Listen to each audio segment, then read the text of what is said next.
Is Lisa with us? Yes, I'm here, Peter. Oh, how you doing, Lisa? Ready.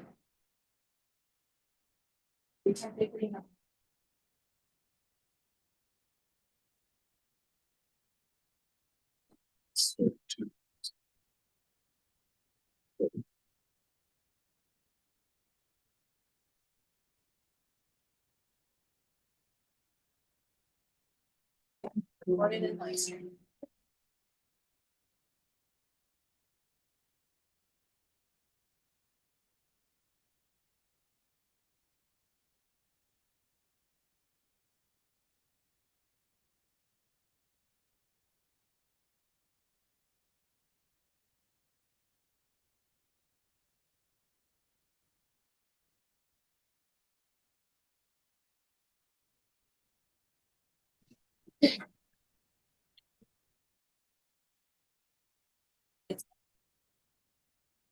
Okay, I'd like to call to order the Joint Animal Service Commission meeting for October 14th, 2024.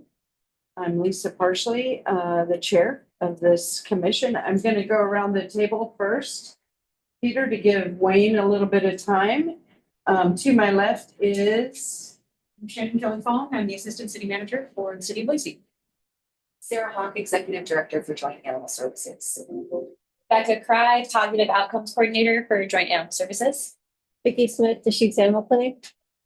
Joe McGugan, Feline Friends. Emily Klaus, Thurston County Commissioner.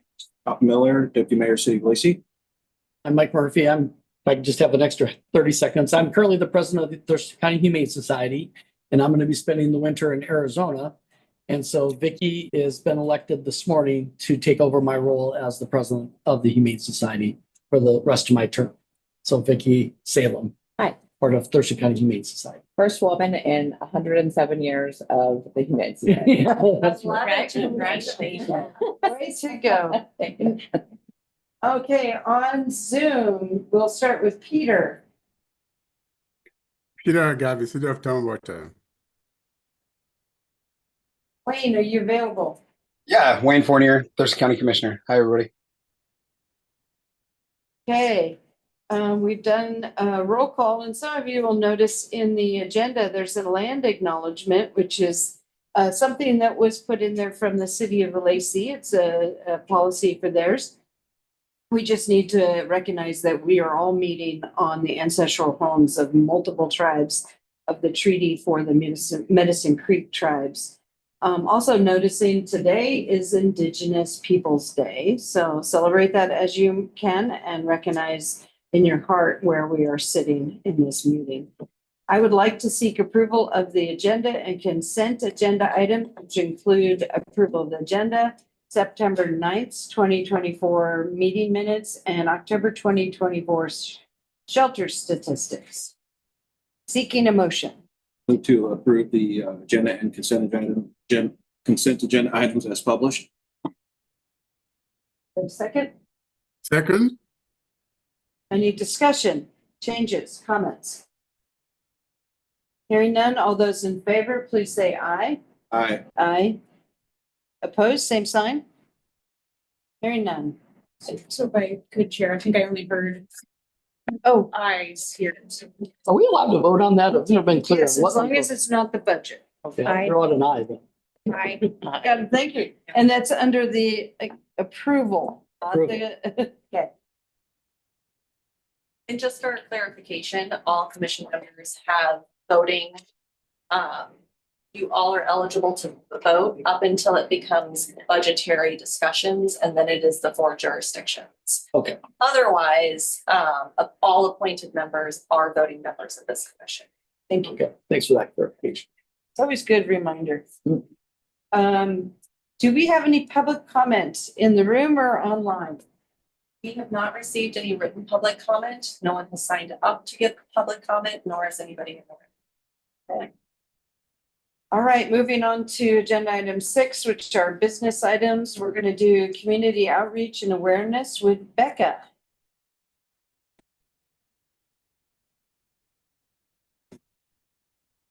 Your presentation. Beautiful artwork. Well, thank you so much for having me back. I'm very excited to share with y'all just some of the fun and some of the fun things that we're doing to get our name as a shelter out into the community. We're realizing a lot of our community members don't necessarily know that we exist and what our mission is, and that we have animals available that need their second chance. So I've created a presentation for you to show you what we are doing. So we are advocating for our shelter pets in new ways in order to reach our community. In this new era of animal welfare, we are facing a lot of different things that provide barriers to reaching those positive outcomes. There's increased cost of living in our community, increased cost of veterinary care, increased housing restrictions on pets, and then we are also facing a lack of visibility in our community. So we decided to get really creative, like we haven't really gotten before. And we developed, through an idea given to us from some of our friends over at Pasco Humane, we had a meeting, Pasco Animal Services, had a meeting with them, and they gave us some good ideas. And I took those ideas and I rolled with it, and we branded it for Animal Services. One of the first things that we created were bottle tags. And I can just pass this around. So we printed them on cardstock on our Xerox printer. There is a QR code that goes directly to our available pets page, and they each feature a different animal that was available for adoption through us at some point. And it includes their statistics, how old they are, male or female, what kind of dog we believe them to be. And then on the back, it's another larger QR code to our available pets page. And it also says, "We are not far." And it gives our address, because the idea is that we are partnering with local businesses for these promotional materials. So ideally, we should not be too far from where people are finding these marketing materials. So we've also developed, and they are in print right now, and I'll pass this around. We developed coasters that breweries and restaurants could use that, again, display different dogs that we have available and cats that we have available for adoption. And again, it's a link directly to our available pets page saying things. You could find a dog like Luna. Luna was one of my favorite dogs that we've had in a long time. I love all of the dogs that come to our shelter, but Luna was one of my favorites because she had a shorter muzzle on top. Her bottom jaw was longer than her top one, and her eyes were ever so slightly off. She just was born different. She's a special girl. She was a special girl, but she got adopted so fast because she was just a little wonky and a little cute. So I use her face for a lot of things now because I just adore her. Can I interrupt you? Yes. Just in case anybody has concerns as well, like these are all things being funded by the local community as well. Yes. So Top Run Brewery, for instance, is paying for all of these coasters to several of the wine stores and are paying for these to be made. And so it is the community contributing to keeping this going because they want to support in new and fun ways. And it's very easy for them to implement these into their daily operations, right? It's not very hard to slide a bottle tag onto their wine bottles that are on display. It's not very hard to hand out coasters that we would have already been doing anyway. And this way they're advocating for shelter pets while they do that. We have also, they have not gone to print yet, but they are in design, and we have a few places that have wanted to partner with us. That's a design that is a sticker that can be put on coffee cups and sleeves. So we can partner with our local coffee stands. So when people get their morning cup of coffee, they can see, oh, there's an animal shelter, and it's right over there. And that is one of our bookmarks that we distributed. And I believe, Commissioner Klaus, did you find that one? Yeah, that's why I was over here smiling, because I was like, I found one of those at Rhythms Coffee downtown. That one in the middle with Thor. And I sent it to Sarah. I was like, spotted you, because it was so cool. That's one of my favorite coffee shops, and to see the tag there, it was just really cool. I scanned the QR code and it brought me to the page with the available pets. It works. It totally works. Good job. I really love it. Thank Yeah. you. And the bookmarks are going into not just Timberland libraries, but also into the various bookstores, comic book stores downtown as well. And these are some of the bookmarks, and feel free to keep one. Different shelter pets. The no, sorry. I've done this multiple times, so I should know. Wait, no, going forward. I'm sorry. Okay. Okay. Okay, no, then I was in the right spot. Sorry, friends. So, and then we also made these flyers.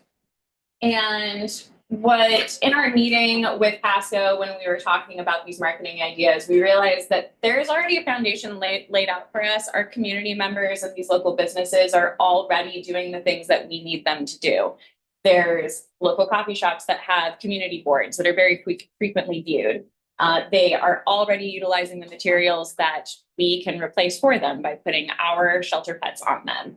And we just needed to utilize the space. So we also created these flyers, and the idea is that as these become more established in the community, we are going to update the designs and rotate out the animals that we have on these flyers, but continue to just send the message to people that we are here and we are advocating for the animals, and we are here for you to come adopt or foster or volunteer, and just letting people know, again, we exist.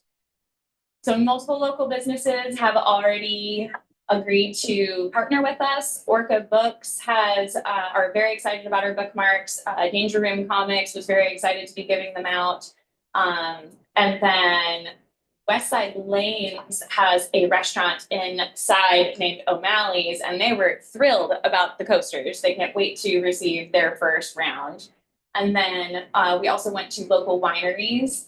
Oli Wines is displaying their bottle tags, and that also prompted them to hold a small little fundraising experiment for us. They put a couple of wine glasses on display with a tag that said, "When purchased, all proceeds go to animal services," and they flew off the shelves. And that was a $30 donation that we got, which was so kind of them.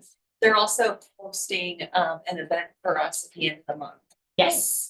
And I don't believe that they knew that we existed until we knocked on their door and brought them a sample of our bottle tags, and the owner got very excited. And yeah, we'll be holding a wine tasting and kitten event, hopefully by the end of the month, if not in the first couple of weeks of November. And that will be very fun. Adopt a kitten while you're drinking some nice tasty wine. And then the flyers that I passed around, Wicked Pies, I went and talked with them and handed them a stack of 100. And I said, "Hey, would you please put these on top of your to-go pizza boxes?"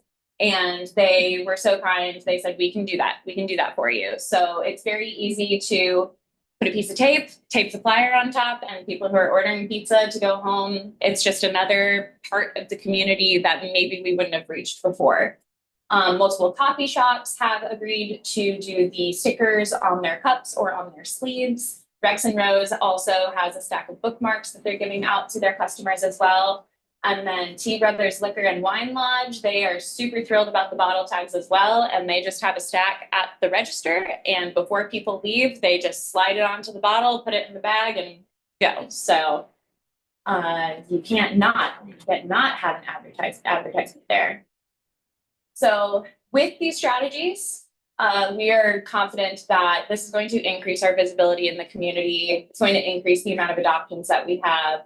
And again, create a more positive perception of who we are in this community and the life-saving work that we do. And we're hoping too that it creates more engagement and gets people in our doors, regardless if they adopt or not. They too can be animal advocates by fostering or volunteering and just spreading the word. Any questions? Excellent. Thank you. We're very excited about it. Interesting. We're really excited. Catching people when they're feeling good. Yeah. Think outside the box. Yeah, it's and that's the great thing about our industry. I love the partners that we've been able to create. I don't know if I would have thought of these ideas independently, but in having conversations with people who are also doing the work, we get to share with each other and build on each other's ideas, and so we're able to implement it for animal services and our community. So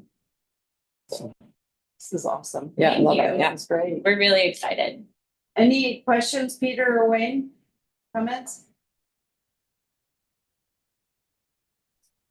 No, Nope, that's just awesome. listening. Peter, you first, then Wayne. No, I don't have any questions. I said that's very good, very awesome. Thank you. Wayne? Nope, same thing. Well done. Well done.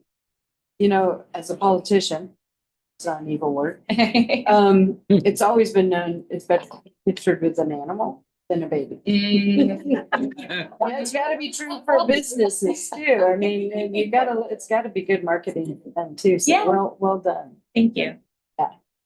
It's well done. And how could anyone be mad when they see a picture of a dog on a bookmark, you know? I know, right? That face. I know. I'm gonna hold it up at council tomorrow night and show everybody. And then make sure it goes home with me. We had hoped that the coasters would have been done in time, but they just weren't finished printing yet but you guys got to see the samples, so that's all that matters. And be on the lookout for them because they'll be around, you know? And take pictures, send them to us, spot them in the wild.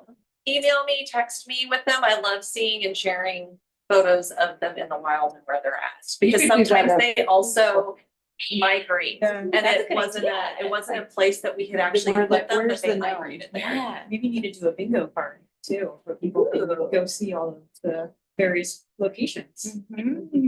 Oh, Yeah, well, 80 just did a Leopold's Gold scavenger hunt this Oh, weekend and okay. it was very popular. People were wearing costumes all over downtown, so you could do something like That's that. really fun. It's really fun. You said Well 80 did that? Yep. Maybe I just need to talk with them and see how they ran that event.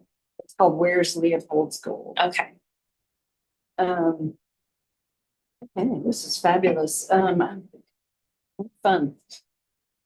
And what progress. I just love everything I'm seeing coming out of the shelter. I mean, those of us who've been here for a while, this is just beautiful. We are moving on to the reserve fund at this point. I believe that's you, Sarah, correct? It is me. But we,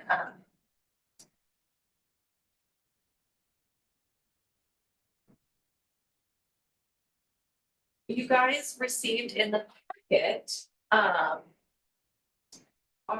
copy of our reserves policy. So this reserves policy was put into place, and finalized. It had been already created in 2018, but we finalized all revisions and approved it in 2020. And so looking at this, I wanted just to make sure that all JASCOM members were aware that we did have a policy when it comes to reserves. Most of the things that I want to point out is there are some separate parts of reserves. It's not all a general fund that can be pulled from. So we have different points of the reserves budget. Some of those are donations that are restricted for a specific purpose. And we also, per the policy, have specific funds dedicated for operations, as well as a resiliency fund. And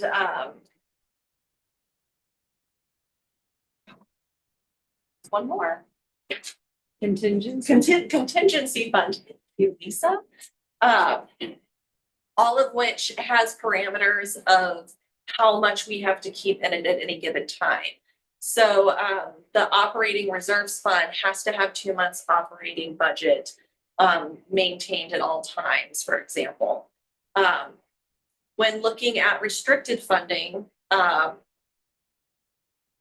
you'll want to look at, for one of the examples is veterinary care or emergency veterinary care. So we have funding that can only be spent specifically for veterinary care, which is the portion, when we talk about it in the budget later, we have a portion of the reserves that we are using to pay for our veterinary team, because it was necessary as far as operations, standards of care, and actually maintaining a level of care for animals that is standard across the board.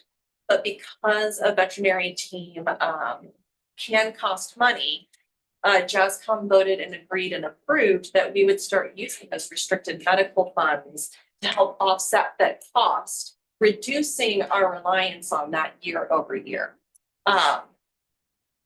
Because they can only be spent for veterinary purposes. So why not, right? If we're not using them out in the community, then we're using them for this. And so I wanted to have this discussion. I wanted you guys to be able to review it as well in case you guys had any questions.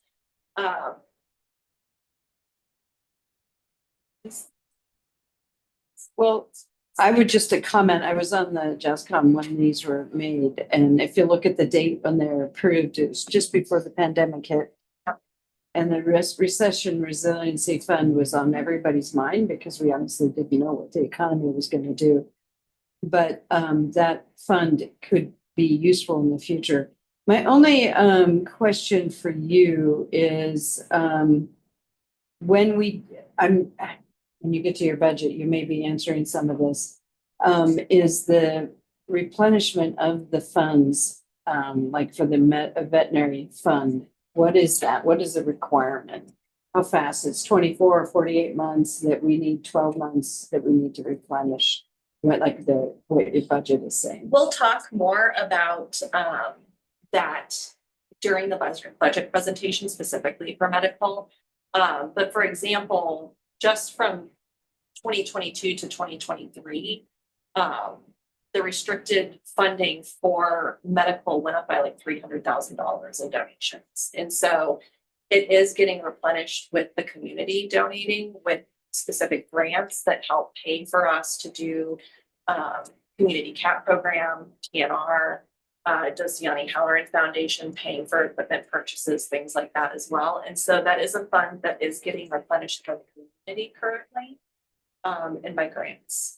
Primarily grants and donations. I will add on to that though, that what Sarah just explained is highly volatile and it's not something that we can always assume is going to be coming in. And Sarah's going to go into great detail to show kind of the donations that we've gotten and how we've seen, peaks and valleys. And I mean, Sarah and our team's done a fantastic job of going out and finding grants and getting donations. But I think we also need to be aware again that volatility and then, the issue of using one-time dollars for ongoing operations, which is certainly something we'll get into a little bit more when we talk about reserves. And historically, and one of the reasons why we're having this discussion is dating back as far as I could look historically, JASCOM has always made the determination to use one-time funds to offset the cost of the assessments every year. I found mention of use of reserves to offset the assessments going back all the way to 2008 currently.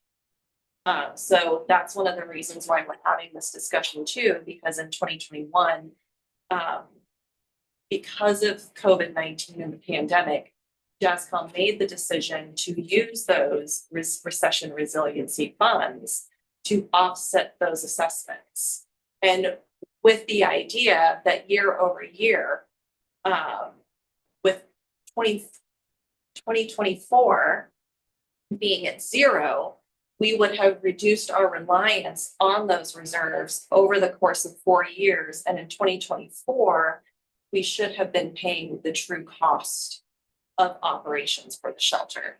But we will go more into that because we are going to have a more robust discussion about the use of reserves during our budget presentation. But I wanted this to be at the forefront of everybody's mind while we're going through the presentation and having the discussion. I want to leave it open to others, but I probably have one more comment or request that I've been requesting since this was passed, which is this is an excellent document, but I wanted listed somewhere for the policy procedure that has all of the funds in one piece of paper and then the replenishment. And if it's donations, it's donations like the Economic Development Reserve for the City of Olympia is when we sell a property, we have to put a portion in it, but it's peaks and valleys because every year we're not selling property. So just so that the new board members can look at this, we've got 3 of them, but we don't have the veterinary medical fund and just having one place where all our funds are listed.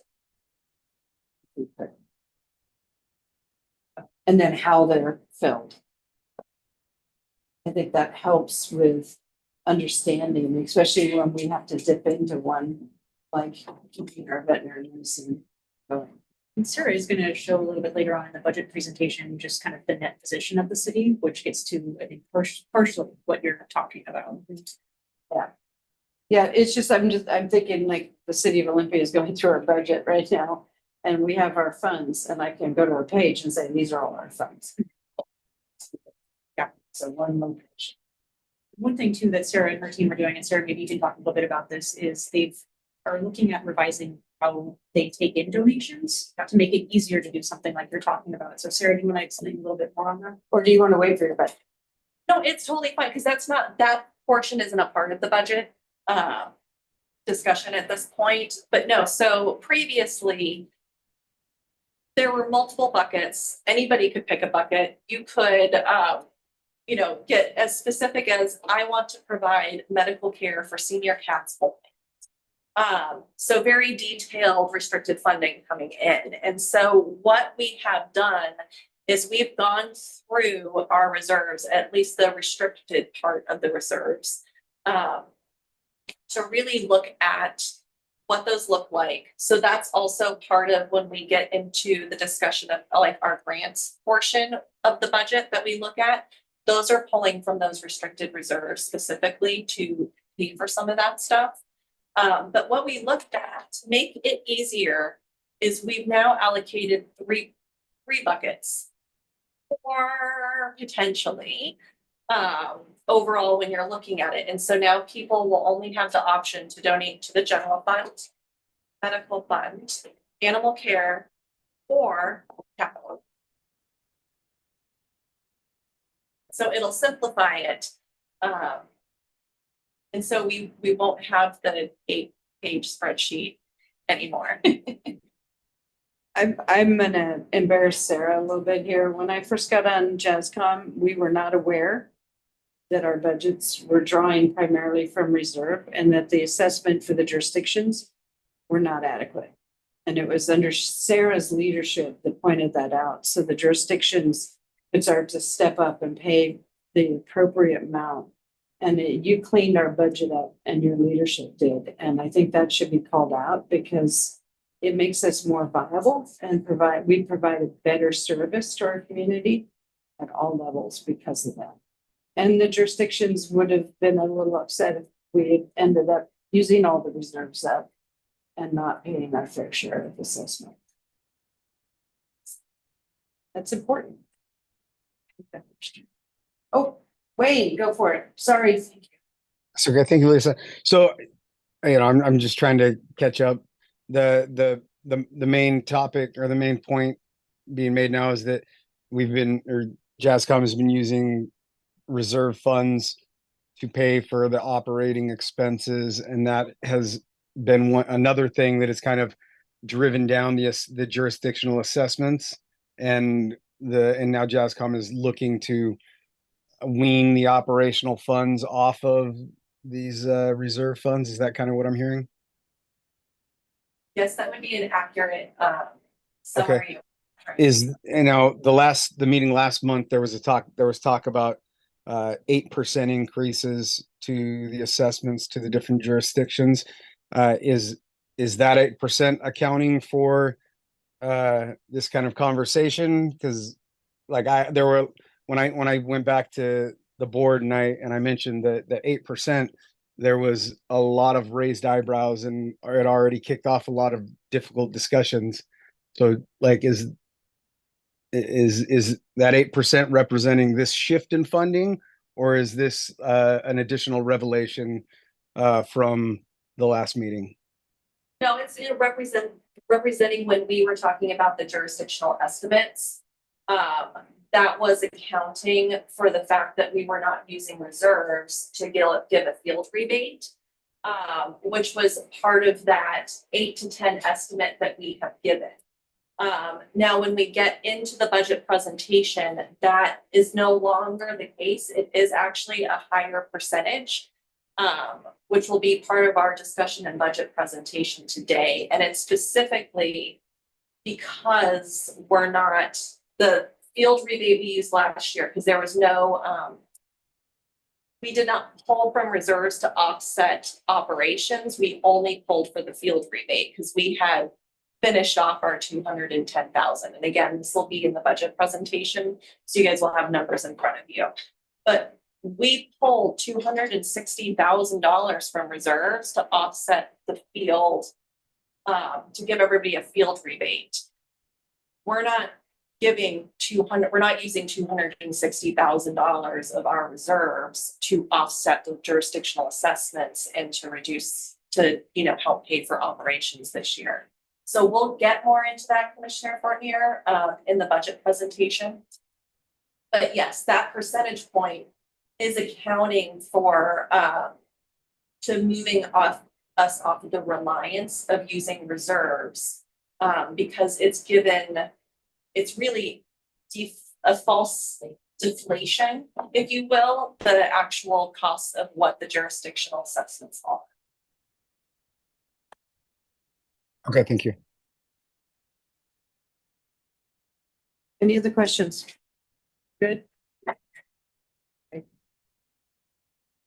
Move on to what we've already kind of begun to touch on, which is agenda item 6C, and that is the amended budget for 2025.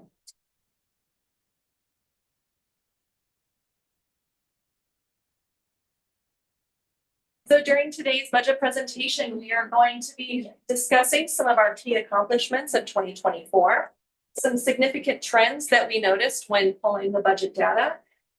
We will be doing a fund overview and budget summary for 2025, revenues and expenditures, and also our recommended actions for the 2025 budget. Just to remind all of our Joint Animal Services Commission, this is our 5-year strategic plan adopted by JASCOM to start January 2022. I bring this up because this is part of how we, one, set our goals for the year. All of our programming, our key benchmarks, our strategies are all centered around this 5-year strategic plan that JASCOM adopted in December of 2021 to start January 2022. So this is what drives budgetary decisions, it is what drives shelter operations. We use this as our torch, our guiding light, so to speak, when we're making all decisions when it comes to joint animal services. So accomplishments. In tandem with goal 1, we had our space needs assessment, which was to get a more concrete, solid number of what building a new shelter would look like. You guys should be seeing a full presentation from Animal Parts in December. So we have that to look forward to.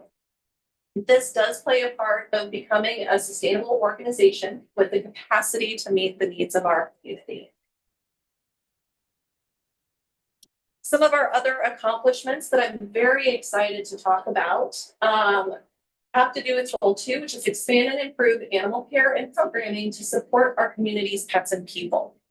So we had key benchmarks to perform 10% of our spay neuters in-house by 2022, and provide 15 to 20% of our medical treatments and procedures on site. We've blown that benchmark out of the water. That is all thanks to Dr. Swearingen, our staff veterinarian, our lead veterinarian at Joint Animal Services. So currently, this year, we performed 80% of our spay neuter surgeries in-house, and 75% of our medical and treatments in-house. We also increased community cat placement by 50% thanks to Becca, and expanded our foster program. And we've also implemented a new lost and found reporting system, which I will be talking to you guys about in the director's report. Goal 3, increase accessibility, inclusivity, and enhance community involvement. And so staff has participated in implicit bias training this year. We also increased our participation in visibility in community events and other speaking engagements by 20%. We also have a new partnership with the Lacey Timberland Library where we do humane education events monthly. I'll also talk a little bit more about that in our director's report. We visited over 10 classrooms this year, and they had community drives where they brought in donations, did their own fundraisers. And so they either came to us as a field trip or we went to them to talk about joint animal services, pet care, and all the things that it entails with the responsibilities of being a pet owner. We also implemented new foster and volunteer programming, thanks to, again, our positive outcomes coordinator, Becca, who's sitting here, but also Megan McKay, who you have heard from as well, who is our outreach and volunteer coordinator. I have to attribute her the increase of our community events and engagement in humane education to Megan. We've really seen a change in how the community interacts with us since Megan has been taking over and doing the majority of our events. It went from just very like, hey, do you guys adopt animals? To people running up, oh my God, you're here. Did you know I adopted my dog from you? This is Mr. Sir Wiggles McPaws. Sir Wiggles McPaws. This photograph was actually taken at one of our events because the photographer in the booth next to us wanted to make sure that he had good adoption photos. So literally like at the event, took him over, took photographs of him. And so this is the kind of engagement we're now seeing. We'll see increased engagement with Becca's ideas of being out in the community. We also launched our kitten cam with the city of Lacey. And so you can now watch kittens playing on Lacey TV 77. Sometimes it's also really informative because it's an adult cat getting a vaccine and not kittens playing. But you know, you never know what you're going to get during the kitten cam. So going over things that we look at, as I've mentioned before, the jurisdictional assessments are based off of per capita. And so I pulled the per capita information off of OFM. And so these numbers were the 2024 estimated population through OFM, and that is how we broke up the per capita assessment. So as you can see, we've had an increase of 3.1% year over year. Things have shifted a little bit because of several annexations that have happened between jurisdictions. So if you'll notice, it's minor, but you'll see kind of you see like a little dip of increase with some of these, and you'll see a decrease over here in Thurston County when some of the annexations happened between 2021 and 2022. So this is what we base our population off of, and it's just the 4 jurisdictions that are within our ILA. Our contracted jurisdictions like the city of Yelm and JVLM do not count towards this population per capita. This is how we break it out through the interlocal agreement. Shelter intake, we had almost a 20% increase in shelter intake, and I will absolutely attribute that to the number of field cases that we had in 2023. We had several cases, and I'll go into this further, that were what we would call large-scale intakes within unincorporated Thurston County last year, including a boarding case, cockfighting case, and several others that were within that area. So that is the major contributing factor to our 20% increase in 2023. Positive outcomes, as you can see, increases year over year. And I love that you see Community Cat. You can see where we just piloted the program in 2022 with our 17 cats. And then you can see how it really took off in 2023. And I can tell you that that number, year to date, we've already beat that number. So as of September, we've released 165 cats, and it's not the end of the year yet. So we are increasing our return to field, our community cat program, as well as utilizing the vouchers where we give community members who are part of the interlocal agreement, they can come in and actually get a voucher to pay for stay neuter for their community cat that is on their property that they are taking care of. You can see too across the board, everything has gone up. The only thing that has it still has gone up, but it has gone down a little bit over the years, are reclaims. Now, I don't think it's actually because people aren't coming to reclaim their pet. I think it's because of our holistic approach that we take to animals coming into the shelter system. So we actively work to keep pets out. And I know that sounds counterintuitive, but it's very stressful to be at the shelter. And the moment a lost dog or a lost cat is actually pulled from the neighborhood that they are found, their chance of ever being reclaimed drops dramatically. So we want animals staying in the area, the neighborhood that they are found. And so we actively work with all the lost and found Facebook groups that are posting. We have a new integrated system that allows people to report 24/7 lost and found animals. And we also communicate with community. They find a straw. Oh, Sorry, I had a question on, it was 3 slides ago on the shelter. yes. So you said there was a 20% cost increase. What is that in dollars? Not cost increase, animal intake increase. I'm sorry, So what's that? increased the number of animals by 20%. It wasn't the cost, but we Oh. increased the number of animals by 20%. Okay, okay. Is there an associated cost? I could break a calculation down for you, but I would have to send it to you. Oh, okay. Yeah, yeah. No hurry. Thank you. We think Commissioner, so Sarah's gonna get into, the budget and the assessments here in just a second, but the way that the joint animal services budget is structured is not on a per animal, per rate, per incident, it's on a per capita basis.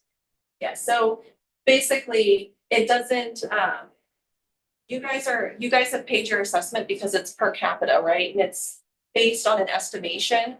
So if your jurisdiction, for example, sees an increase in intake, which Thurston County did, your cost doesn't go up for that year because it's per person and not per animal. So you can have an increase in animal services, an increase in field calls, but Sure, but your expenses go up. absolutely they do. And we'll talk a little bit about how we calculated those. Which are, and those expenses are covered by the assessments, right? Partially by the assessments, Okay. yes. Yeah. So that, okay.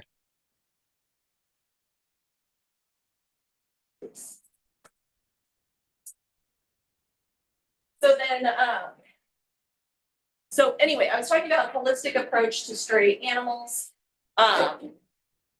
We ask finders to keep pets if they are able to. It's not a requirement, it's just an ask.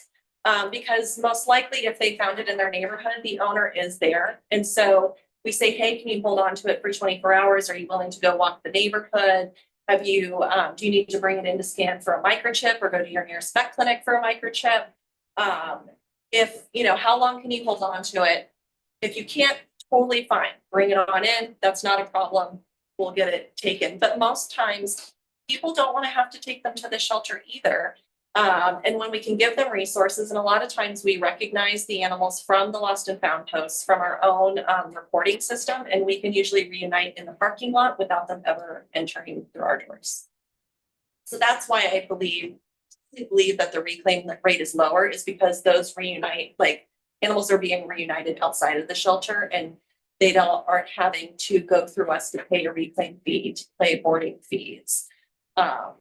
Which can be helpful sometimes for people from an equity standpoint in keeping their pets. I have a question. Yes, So field agents are able to actually scan an animal on site, right? correct. So, Yep, all of our animal control officers carry a microchip scanner in their truck. And they're also equipped to, they have the same laptops as law enforcement, and it tethers to their phone. So they can actually do a search within the system in their truck after they scan a microchip. And all of the field officers, it is policy to actually drive the neighborhood and or give a free ride, especially if this is the first time the pet's ever gotten out and they're current on their license. Then the dog gets a free ride home, and we just have a conversation about, hey, need to license your pet, got out, like everything okay. But they have the means and actively work at making sure that the dogs don't have to come in, especially if we have a current owner and can just drive the dog back to the location. Okay, so then, you know that perimeter assessment that happens when you want to adopt a dog, right? Like they came up my, Yes, but we don't do that anymore. oh, okay, We removed that. That was a barrier to adoption. So we don't do that anymore. all right. Just wondering. It's a good question. I had somebody at Rotary go, hey, so do you still do that? And I'm like, no. I was like, no, we don't do house checks. And somebody yelled, yes, you do, because you did it for me. And I was like, how long ago was that? So we don't do house checks. We don't do fence checks. We don't do any of that anymore. That is a barrier to adoption. And as a municipal agency, we don't have the luxury of holding on to animals to find the perfect home. A good enough home is good enough for us, to be honest. So we want to keep animals moving through the system as quickly as possible, because the longer they sit, the more they cost. Field response, you can see year over year, field response has gone up. Currently, we are looking at year to date, which is not on here, but I just pulled the numbers year to date. We actually have over a 20% increase in field service year to date over last year already. So these calls continue to go up. And what I did mention earlier is we talked about large scale intake cases. Those are specialty cases. And, you know, for example, in 2023, these are pictures from just 2 cases that we had. So when we're talking about that 20% intake of animals last year, we had 157 cats in unincorporated Thurston County. That was part of a hoarding case. We also had 64 chickens that were associated with a cockfighting case that we seized and had to house. And we were the first we were the first agency to actually go through the new House Bill 1234 and the new seizure, as well as bond payment that they had to take. And we were the first ones that we did it. It literally happened a week after it became law. And so when we have these large scale cruelty cases, when we have these really unusual cruelty cases, a lot of times they are in unincorporated Thurston County. Those are the places that people have a lot more property, can hide things better. But there's lots of costs that are associated with this that partially gets pulled from our emergency vet reserves, because that's why they're there. But also, this is part of being in the interlocal agreement. You get these services as part of the interlocal agreement. So when we have 157 cats that need exams, when we have to bring in a special avian vet to confirm that in fact these animals were mutilated for cockfighting to prove our case, those are all expenses that we incur that are not necessarily then put out to the jurisdictions to make up for those costs. These are costs that we incur as part of doing business, as part of operations of running humane law enforcement here in Thurston County. So we had to house separately these roosters. So we had 40 roosters we had to house separately. So that took 4 hours of staff time a day to clean, on top of the 150 animals that we had in the shelter, on top of the specialty veterinary care that they had to have. And since they were evidence, we also had to keep them alive, and we had a heat advisory while maintaining them, and had to rent coolers to keep the chickens from dying on us while we were holding them for that specific 14-day period. Yes. So could any of this 20% be attributed to the 911 efficiencies that have been made? I think partially, but there's not a large enough gap. Like the gap that we identified was around 149 calls total. That's not equating to the 20% increase. It's really the 20% increase is associated with increased field calls and the amount of activity going.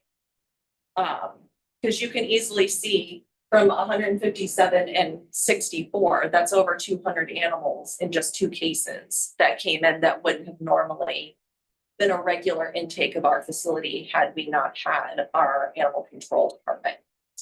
Thing to add on to what Sarah's saying, if memory serves correct, we were working with TCOM at the end of 2023, and so that really didn't go into effect into 2024. This will be interesting when we have finalized numbers for 2024, because we are 2023 currently. Right. And we are looking at missed calls from TCOM and improvements at this point. Yeah, so we still are pulling numbers quarterly to compare, to watch that gap decrease and see if it's truly decreasing or if we're still seeing a gap in service.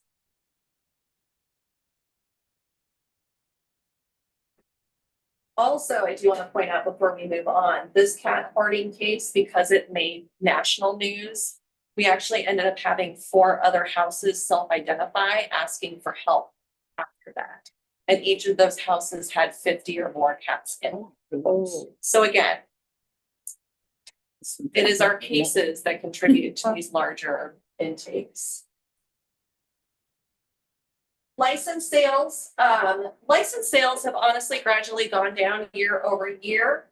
We are finally starting to see an increase. So you can see in 2023, we had an overall 3.58 increase in license sales over 2022. So they are gradually going up. When you see the drop is in 2021, it was COVID. Nobody was licensing their pets. That's fine. That's also when we were transitioning over to our new shelter software that actually had online licensing. And so that was the year that in about between April and May is when we transitioned over. And so these reporting numbers might not quite be as accurate because we were operating off of 2 separate systems to put those numbers together. But as you can see, they have gone up. It's just taken a little bit over time recovering from COVID. Believe it or not, most people don't realize that it's the law to license your pet. Just in case anybody wondering in this room, I know none of you guys ever. License. And for anybody listening, any members of the public listening, visual ID is still the best way to get your pet home within 24 hours. So licenses are still great, even though there's microchips. Chips only kick in once the collar is lost or removed. And microchips work for us, so we see it as our #1 way to get animals home, but that's usually after about day 3 to 7 is when microchips become useful, and that's what the data is showing. That will be a fun presentation I can actually give you guys or have one of the people who did the study come and talk to you guys about. So if I could add one more thing to that last slide too, I think it's also just good awareness that license sales are offset for assessments. And so it's really the benefit of each jurisdiction to promote and get information out on license sales, in addition to returning homes to their house, their cats, dogs to their houses. But it's also that helps reduce your assessment. And that's where I think, again, looking at things like our bookmarks, our posters and information to get out in the community and get information out there that joining services here and kind of services were all really great things in alignment with goal 3 of the strategic plan that you all adopted. And I would also say too, licensing is one of those that needs to be a mutual effort between all the jurisdictions. You know, we can promote licensing your pet, but really I think since it's part of the municipal code in each one of your jurisdictions, that it really should also be a joint effort with all 4 jurisdictions to promote licensing, since it also directly offsets your assessment. And that's one when we get to shared versus direct revenues. Direct revenues, licensing, a portion of adoption, and reclaims all go towards directly offsetting the jurisdictional assessment, which means for every license sale that Olympia has, they don't share that. That is their reduction that they get. So it is in their best interest to make sure that Olympia is selling the most licenses they possibly can, because it would help offset their assessment.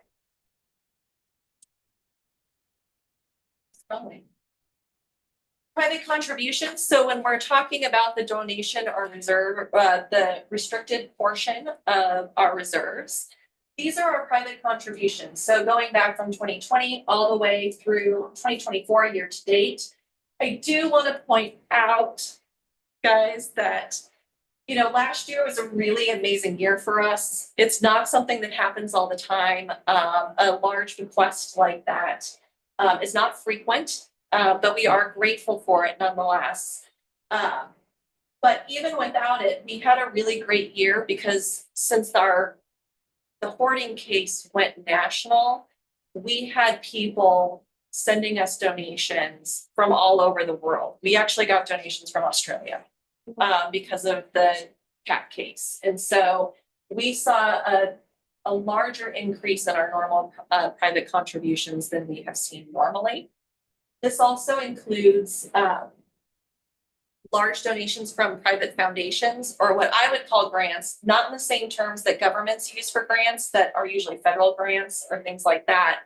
These would be from PetSmart Charities, Petco, the Dulciani Halloran Foundation, Best Friends Animal Society. When I mention grants or private foundation contributions, those are the type of contributions we're talking about, besides individual donations that we receive.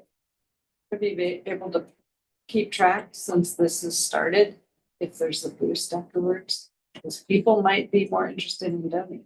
We are you talking about making the QR codes like dynamic to No, see just sort of in the numbers that started in October 2024, did we see We're watching our website data. That's the easiest way to see how much website traffic we're getting. If we start getting into dynamic QR codes, then we're start looking at fees and stuff. Oh, no, I was just thinking generally. Yeah, we can look at like website traffic is Yeah. going to, I think, be our best indicator on this one. As well as perhaps seeing an increase in adoptions and things like that. And we're looking, comparatively like October of last year to October of this year. To your point, Chair Parsley too, we can also look at when things are receipted in, right? Yeah. So we will have a running account after kind of monthly what our donations are, and especially after, Sarah talked about really streamlining how donations can be given to joint health services. Updates on that too. Sweet. And so just for clarity too, the 173,000 that's year to date this year has already exceeded our goal of 125,000 year to date. And this is year to date as of end of September. So just for clarity.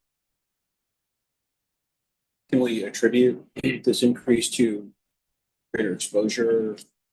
Greater exposure, from donation and security standpoint, the longer the same leadership is in place, you also start seeing a larger amount of donations come in. So if you technically look back historically, if you look where the previous executive director left in 2018, in 2019, because I did not come on until late April, if not early May of that year, you see a significant drop in 2019 because there was a change in leadership. And so people are like, they want to wait and see. And so the more we're in the community, the more stable we are, the more communicative we are. All of that contributes to rising donation contributions. Well, add on too, if we go back to that slide or still up there, if we look at the donations that have come in since 2020, the only time we've seen a downturn is when the pandemic hit, right? And I think that is all to be expected, but every year after that, we've seen a subsequent increase. Now, certainly we're not going to match 2023 for reasons that Sarah mentioned of having a really large request and then also having these national cases that brought in a lot of donations. But I think when you're looking at the trend, it is continuing to increase upward under Sarah's leadership. Now we're getting into the 2025 budget assumptions. So the budget assumptions are what I am looking at. It's historical, it's trends, it's looking at all of that data to create the 2025 budget. So one of the assumptions is cost of living, so COLA, as well as steps and salary increases are projected. Increased insurance and liability as well as benefits. continued increase in animal intake. So we projected our consumables based on that 20% intake increase. Increase in field calls. So the amount of on-call after hours our field officers are going out on, as well as the time it takes per call.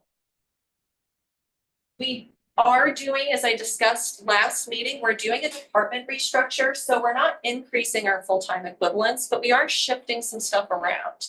That's not going to cost Joint Animal Services anything more, but it is something that we are accounting for in the budget because it does shift where things are allocated.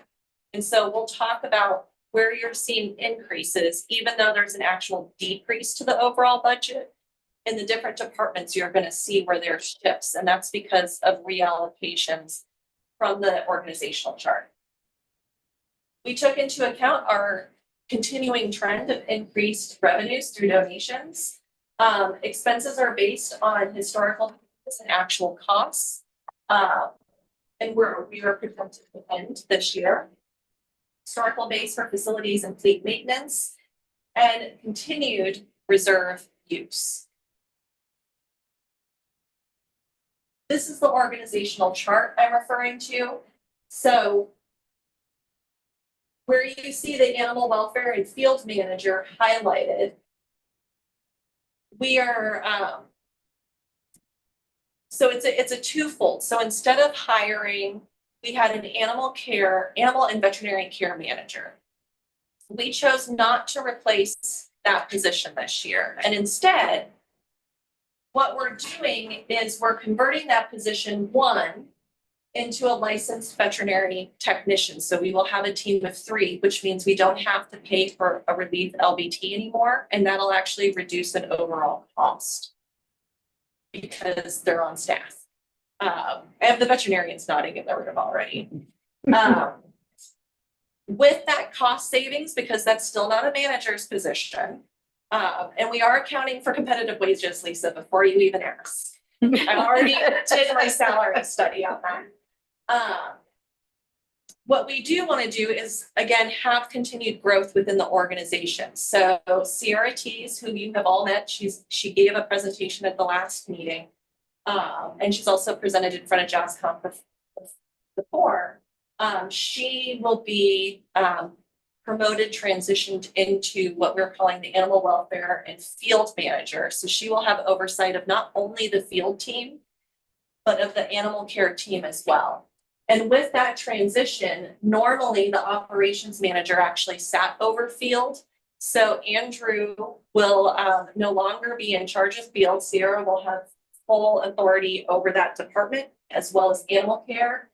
And then where Andrew steps in, taking over stuff that because of his previous experience running shelter clinics and low-cost clinics, he will be in charge of managing the medical side of the veterinary team for Dr. Swearingen and her mighty team of what will be 2. So again, this is one of those, there's no direct increases to salaries and wages with this, but it is more an operational alignment. Again, making sure we're streamlining operations so that animals are moving through the system. We're saving money in shelter operations by doing this, as well as we reduce our length of stay, animals move through the system, and we're also not paying for external veterinary care because we can bring more so in-house. Sir, Yeah, you go first. did I read that right? Your shelter runs with 4 FTEs? Staff? Correct. My whole shelter. So when I have in the summer 150 animals in my building, when I should have 96, if I was following my capacity for care, they are taken care of by 4 staff members and volunteers who come in for 2-hour shifts. Is that sustainable? Or I mean, maybe you have a big volunteer crew or something. No, if we continue to increase the amount of animals that are coming into our shelter, 4 animal care techs is not sustainable. And as it is, we are running on a skeleton crew. When one animal care tech is out, when one of the front desk or our customer service specialists, as they're called, are out, it affects operations severely. Same as it goes with one of our field officers if they're down. So we are so minimally staffed that literally one or two people missing because of exigent circumstances really affects operations to the point where Becca is cleaning kennels. Megan is helping clean the surgery suite for Dr. Swearingen. A field officer, when they're not going out on calls, is helping to return phone calls at the front desk. And so everybody is also cross-trained. Every single one of these people could do every job here, except for, of course, the veterinarian and the LVT. Those are the only two that we can't do their jobs for that because it's a specialty. But everybody else is cross-trained so that at any given time, we can fill in where needed. And also, again, they're cross-trained. So when we have these large-scale cases, it's not just two officers going out on a call for 150 cats. It's two officers, it's an animal care tech, it's a veterinary assistant or an LVT to go do exams. It's potentially me if we're understaffed. I've been out on several of those cases to help because they are understaffed and they need the help. So it's all hands on deck when we are doing these things. I think it also underscores the importance, though, of the positive outcome coordinator and our volunteer and outreach coordinator as well, because without them, we wouldn't be able to lean on, capacity from our community members. Sarah shared a couple of months ago the amount of time equated into dollars for our volunteers, and it came around, what was it, over 200 some odd $1,000. And so It's like again, 3 FTEs. yeah. I think it was our council member from Lacey and then the council member from Tumwater first. Okay, so animal welfare and field manager is gonna be gone. Or is. No, that's the new one. So Sierra, our field supervisor, she will become that manager, yes. Manager. Okay, and then a new licensed vet tech is going to be added, Replacing replacing. the animal and vet care manager. So that animal and vet care manager salary is going towards the LVT. And then the remainder of that salary will then be converted over into Sierra's salary for a manager's position. So we're basically splitting that one position to make two, and then the supervisor is no longer there because she has higher responsibility. She's going from supervisor to a manager.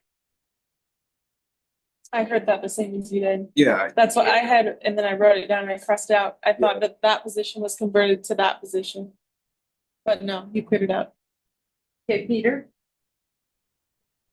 So for the volunteers, our last meeting, I thought I had that the volunteers are put in the equivalent of a full staff. So that would be about what, 40 hours per week?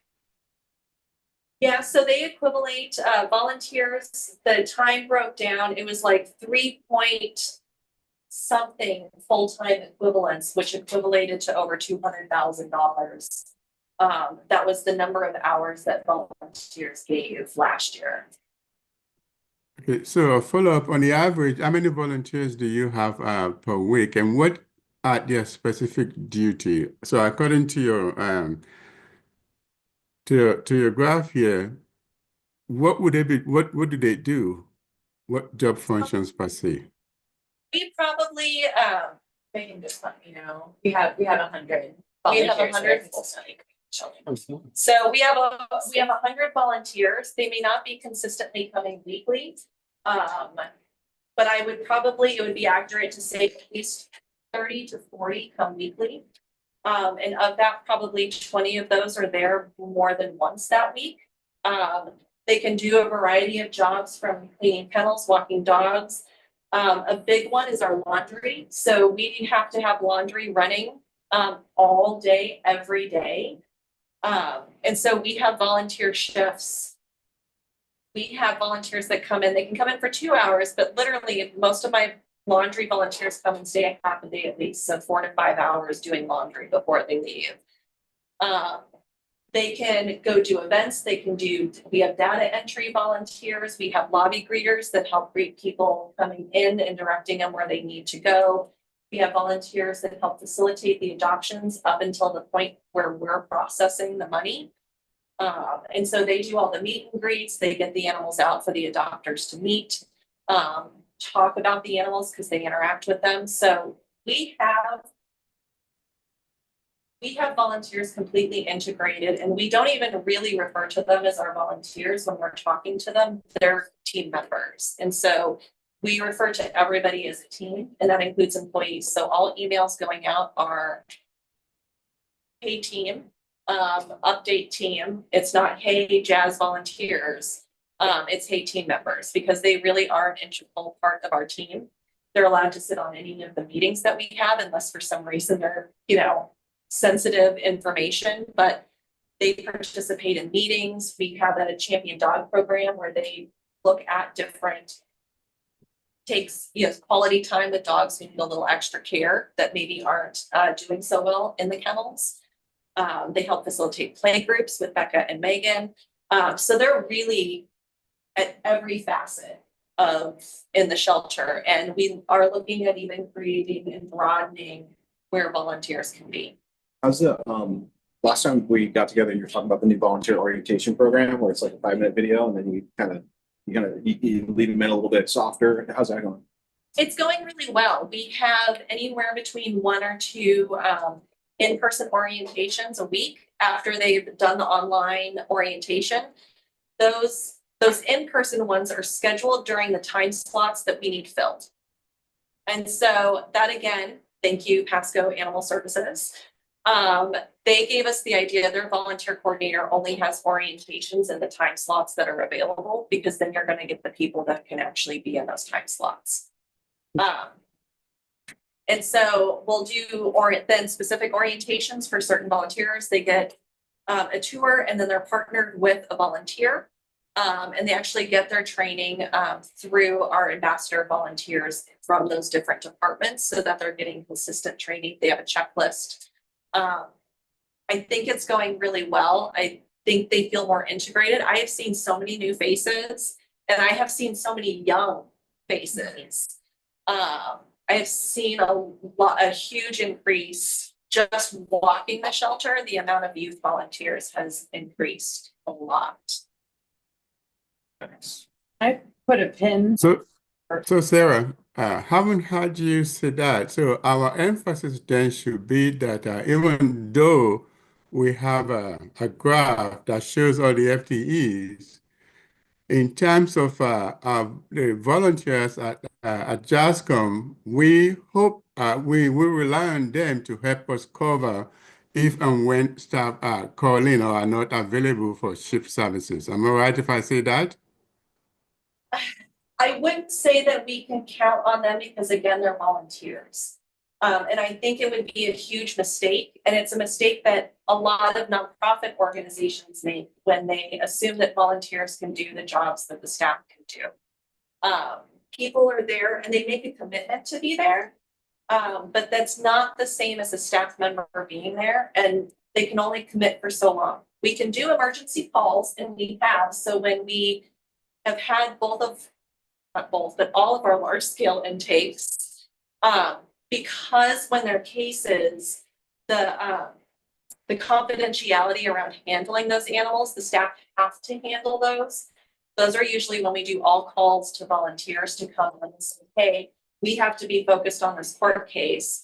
We need you guys to come in and really help take care of the animals today. But that's not sustainable either. Even with 100 volunteers, those 100 volunteers have lives, and they're there for, a few hours every week, some more. And they do contribute a lot. And without them, we would be paying a lot more in staffing. Or on the other end, might have to be making more euthanasia decisions too. So if we didn't have the amount of staff and volunteers that we have, any less would equivalent into a higher euthanasia rate, because we would not have the ability or capacity to care for them. All right, thank you. I know I've asked this before, and I just kind of put a pin in it. I know we're doing a space needs assessment, but we need to do a staffing needs assessment, because all the jurisdictions are facing these budget woes. And yet to do the services that we've told our community we're going to do, knowing that in the future, we're going to be needing the increase in our assessments, it allows us to do our budget work a little bit more clearly. So not only do we need that space needs, because that's a huge capital, but also staffing needs. So it'd be kind of cool to go hand in hand, because as you get more space, you know what entropy says, you're going to fill it. Excellent. It's just fair, because like in Olympia, if we knew over the next 5 to 10 years, we were going to have this much increase in assessment because we are doing a better job and we're hiring more people, it makes it easier to plan our budgets. I think it's a really good point. And I think, you know, as we're working through the space needs assessment, which I think is on the next slide that Sarah's going to be talking about, it's going to give us a good idea too of potential costs in support and the long term. And then, like you said, like what is the staffing need associated with that? So I think we will have a better understanding of that once we go through the space needs assessment. Some other budget assumptions that we're looking at. We are taking, like I said, in consideration the JASCOM strategic priorities. So we are continuing with the space needs assessment. That is not a cost. Some of that cost is just rolling over from this year, but I wanted you to know that part of this will have to continue into next year, but we're just rolling those funds over. We are looking at a governance structure study this year. So that has been considered in the budget as well, a governance structure study to actually look at to see if our current structure, meaning JASCOM and the interlocal agreement, is the most efficient way and most productive way to run our organization. So looking at all the different angles and different organizational types and structures that would be most beneficial and efficient to the community of Thurston County and Joint Animal Services. We are also looking at increasing our medical treatments in-house as well as our spay neuter surgeries. So we are estimating that we will be doing up to 95% of all medical treatments performed in-house. It will never quite be 100. I'm just letting you guys know that up front. And that is because of the cruelty cases, because it is a specialty veterinarian like Dr. Smith over here, that we have to seek. There's also sometimes just specialty things that our vet can't do. She's a shelter vet, which means she's a vet of all trades. She can do a lot. She can do high volume surgery. She can do a lot of other types of surgeries. But sometimes there are stuff out of the wheelhouse, not to mention kitten season is its own beast. And that is why we're estimating 90% of surgeries will be done in-house, simply because the amount of animals that we have in-house, our one vet at 40 hours a week can't do 100% of the surgeries. And usually that happens in the summer when we have an overabundance of animals, specifically kittens. And so those will be the times that we usually have to either bring relief in to help with those surgeries, which is a more cost-effective solution than necessarily paying to transport 20 cats to Northwest Spay Neuter to have them altered at that low cost for the animal. Other budget assumptions. So we will be recommending that we continue to use restricted medical reserves. And we're recommending that we use reserves again at the $250,000. That was what we recommended last year as well. And the reason why we're recommending this continuation is this is our first year that we've had a vet, right? We did not hire Dr. Swearingen on until the end of 2023, which is the original agreement of when JASCOM approved the use of reserves and adding those positions so we could bring medical in-house. And so because of the lack of the field rebate, this is one of the reasons why we're recommending keeping the 250 in this year, this being the last year, instead of reducing that to 200 or 190, which would have been the original plan. We are also recommending the use of 135 $300,000 from our general operating reserves to go to reduce overall jurisdictional assessment costs. And this again is because we are not offering a field rebate this year of $260,000 and recognizing that that increase would be a lot for the jurisdictions to take on, which is why we're recommending again the use of the $135,000 this year with the, again, understanding from Joint Animal Services Commission, if they choose to vote on that, the agreement to then reduce those reserves year over year, so we can get to the true cost. So this year, we will be using $385,000 of our reserves, both unrestricted and restricted, towards general operating costs and reducing jurisdictional assessments specifically. Some history in the use of our reserves. So we've had a longstanding reliance on one-time dollars, ongoing, predating 2019. For this, because that's a larger discussion, but for this and for brevity, we're going to focus on starting in 2021 when JASCOM agreed to pull money from the Recession Resiliency Fund to help with the pandemic in a total of $210,000. And they voted and also made sure that it was in the budget that while they were using this use of reserves, they were going to reduce their reliance on it over the next 4 years. But 2024 being the last year, we were supposed to not use reserves anymore and be at the true cost of service. So in 2022, because of that reduction, this is where the 140 comes in, the use of reserves. In 2023 is when we gave the first rebate, as well as on our last little bit of the use of those general reserves. But then in 2024, we gave a field rebate of $260,000. And also, this was the first year we utilized $250,000 from our medical reserves to help pay for the cost of our veterinary costs in-house. So I think it's really important just to also make a note on the field rebate, just as a reminder and refresher. It was because of staffing, we were unable to hire for the additional field service officers, which we have now been fully staffed at our field service officer level. Correct. And it was about specifically the staffing and not our ability. We were always providing services, but we did not have the staffing. And so since part of the per capita assessment pays for that staffing portion, we felt that we should give a rebate back to the jurisdiction since we did not have the staffing in place for that. So it was not because there was a lack of service, but more because there was not staffing available. So this is a graph to kind of look at things in a different way. So if you were to compare this year's budget, which is in blue, with the use of reserves, so with the use of the 250 as well as the 135,000, comparatively, it is a 1% increase if you would have looked at last year's budget without the rebate. So if we had actually been paying the true cost of service, we had been fully staffed, all the jurisdictional assessments would have been what is in red.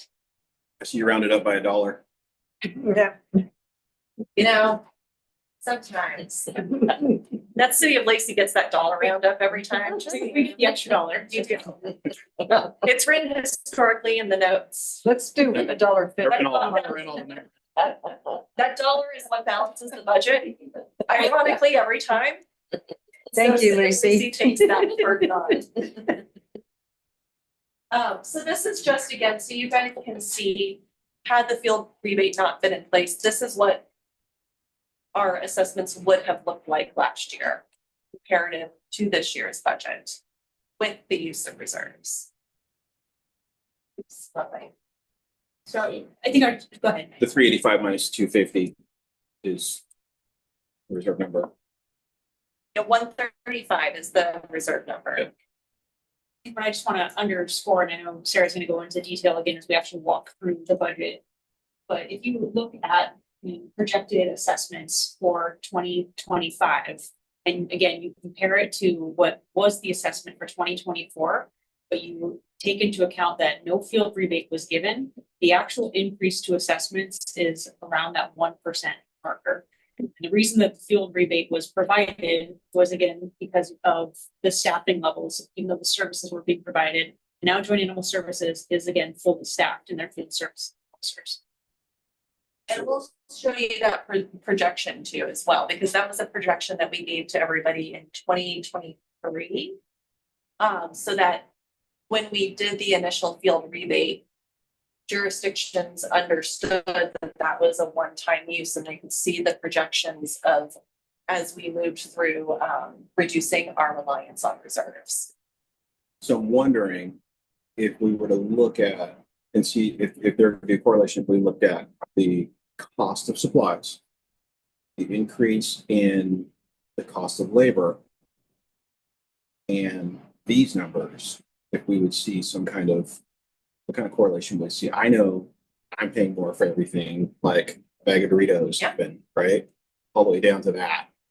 And so I'm wondering if what kind of correlation we would see if we were to take a look at those numbers. I know we're not here to do that, but that's So kind of interesting. it would be. And honestly, this is probably starting here moving forward would be a good way to look at that, because part of what we actually lowered the budget this year, even though the assessments are more, and we'll get into that. So like our actual overall shelter budget is less.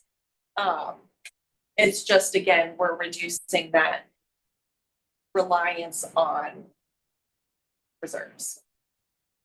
For right sizing our budget. Correct.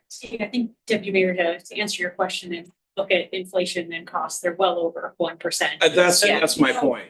That Sarah and her team have done a deep dive through this budget and taken a look at, well, hey, what can we right size and make sure is the correct, but also that we're continuing to use reserves. And again, we're using those one-time dollars for ongoing costs, and that's not a very sustainable practice. And that's where we need to look at in the future of reducing that reliance on reserves. And so it almost seems as if this is a way to not payment shock the jurisdictions. Correct. Appreciate that, but we're gonna have to. And we have some slides to show you what the percentage increase would have been had we not done this. And that includes the use of medical reserves. We should probably, like for the city of Olympia that's looking at the next 5 to 10 years, right sizing our own budget, what that actual number will be so that we include it in whatever our solution is. And I will not say what the solution is because everybody's guessed it. But, just knowing what we have to ask the public for. So this graph goes into showing and this is, of course, if all things remain the same, right, Lisa? So this is assuming I'm never going to get another donation into our veterinary care fund ever again with these numbers. But to show what we're looking at between restricted vet care and unrestricted vet care, we have over $1 million currently sitting in our reserves to use. And so that is also one of the reasons why here in 2024, you can see we used reserves or using reserves this year to offset the cost of veterinary care.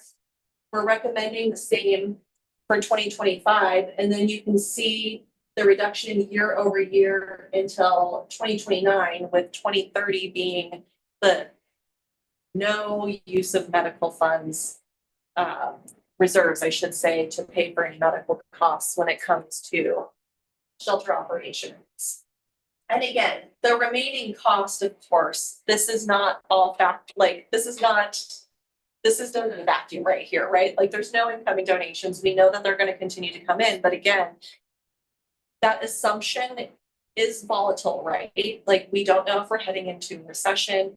If inflation continues, people are not, in times of economic uncertainty, people do not give donations. And so that is why I also would like to start moving us off of this, because we really need to be looking at supporting us and being sustainable and not the continued use of this to pay for what should be normal shelter operations. I will tell you, it's actually abnormal in the fact that we did not have a vet when I got here.